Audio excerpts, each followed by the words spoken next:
అభాగ్యులైన వికలాంగుల కోసం బద్వేల్ పట్టణంలో భూ పోరాటం నిర్వహించి గుడిసెలు వేయించిన సిపిఐ జిల్లా కార్యదర్శి గాలిచంద్ర శుక్రవారం నాడు సిపిఐ బద్వేల్ పట్టణ సమితి ఆధ్వర్యంలో 300 మంది వికలాంగులతో భూ పోరాటం నిర్వహించడం జరిగింది.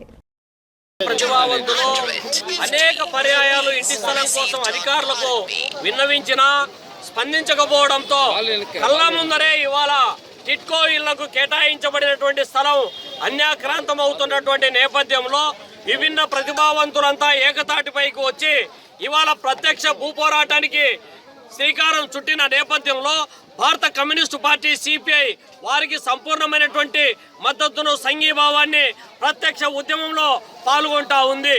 ఈ సందర్భంగా ఒకవైపు ప్రభుత్వం ఏమో ఇండ్లు ఇస్తాం, ఇంటి స్థలం ఇస్తాం, రేషన్ కార్డు ఇచ్చాం, పెన్షన్ ఇస్తాం, మౌలిక సదుపాయాలు కల్పిస్తామని చెప్పి చెబుతా ఉన్నప్పటికీ ఇవాళ అన్ని విధాల వివక్షతకు గురవుతున్నటువంటి విభిన్న ప్రతిభావంతులకు కూడా ఇంటి స్థలం ఇవ్వలేనటువంటి పరిస్థితి. ఒకవేళ ఇస్తే జగనన్న కాలనీలు ఊరికి బయట 10 కిలోమీటర్ల దూరంలో అది కొండల్లో గుట్టలలో ఇచ్చేటటువంటి పరిస్థితుల్లో విభిన్న ప్రతిభావంతులు ఎవరు కూడా అక్కడికి పోవడానికి లేకపోతే టౌన్కు రావడానికి చాలా కష్టమైనటువంటి నేపథ్యంలో ఇవాళ నగర పట్టణ నడిబొడ్డులో ఉన్నటువంటి ఈ యొక్క టిట్కో ఇళ్ల స్థానంలో ఇక్కడ వాళ్లకు ఇంటి స్థలం కేటాయించి వాళ్లకు పక్కా గృహం మంజూరు చేయాలని చెప్పి ఈ సందర్భంగా డిమాండ్ చేస్తా ఉన్నాం. బద్వేల్ పట్టణంలో సంవత్సరాల తరబడి వికలాంగులు ఇళ్ల స్థలాలు కావాలని, మాకు ఒక స్వతంత్రమైనటువంటి కాలనీ ఏర్పాటు చేయండి అయ్యా బాబు అని చెప్పి అనేక దఫాలుగా సంవత్సరాల తరబడి అధికారులకు దరఖాస్తులు అర్జీలు పెట్టుకున్నప్పటికీ ఏమాత్రం లెక్క చేయనటువంటి పరిస్థితి.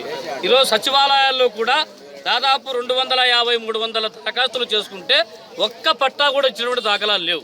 మరి ఈరోజు ఎక్కడ కూడా స్థలాలు లేవని చెప్పి అంటా ఉన్నారు. ఈ వికలాంగులు ఒక స్థలం అడిగితే మీరు జగనన్న కాలనీలు ఇస్తామంటున్నారు. జగనన్న కాలనీలు ఎక్కడ ఉన్నాయి? ఈరోజు బద్వేల్ మున్సిపాలిటీ పరిధిలో కొండ గుట్టల పైన ఉన్నాయి. మరి ఈరోజు కొండలపైకి ఎక్కేటువంటి పరిస్థితులు ఉన్నాయా? ఎలాంటి మౌలిక సౌకర్యాలు కూడా లేనటువంటి పరిస్థితి. ఈరోజు టిట్కో కేటాయించినటువంటి ఈ ప్రభుత్వ భూమి ఈరోజు కోర్టులో ఉందని చెప్పి అంటా ఉన్నారు. అంటే కేవలం అధికార పార్టీ నాయకులు కొంతమంది దీనిపైన కన్నేసినారు కాబట్టి ఏదో ఒక విధంగా, ఎందుకంటే ఈ చుట్టూ చాలా విలువైనటువంటి ప్రభుత్వ భూమి కోట్లాది రూపాయలు పలుకుతా ఉంది. ఇక్కడంతా కూడా సెంటు 10 లక్షల రూపాయలు పోతుంది. కాబట్టి ఇంత విలువైనటువంటి భూమిని పేదలకు వికలాంగులకు ఎందుకు ఇవ్వాలని చెప్పి కడుపులో మండి దీన్ని ఏదో ఒక విధంగా మరి దక్కించుకోవాలని ప్రయత్నం చేస్తూ ఉన్నారు. మేము ఒకటే చెప్తా ఉన్నాం, కమ్యూనిస్ట్ పార్టీగా మీరెట్టా ఏదో సాముతుంది అమ్మ పెట్ట అడుక్కునేటువంటి పద్ధతుల్లో మీరు పెట్టేటువంటి పరిస్థితి లేదు. కాబట్టి మేమే ఈ యొక్క భూమిలోకి రావడం జరిగింది. మరి ఈ యొక్క వికలాంగుల పైన ఏదైనా కడుపు మండి కన్నెర చేస్తే మీకు ఖచ్చితంగా తిరుగుబాటు జరుగుతుంది. అదేవిధంగా ఎన్నికలు కూడా రేపో మోపో నోటిఫికేషన్ రాబోతా ఉంది. ఈ ఎన్నికల్లో వికలాంగులను కదిలించేటువంటి ప్రయత్నం చేస్తే ఓటు అనేటువంటి ఆయుధంతో ఈ ప్రభుత్వానికి కూడా మరి సమాధి కట్టేటువంటి పరిస్థితి కూడా వస్తుందని చెప్పి హెచ్చరిస్తా ఉన్నాను.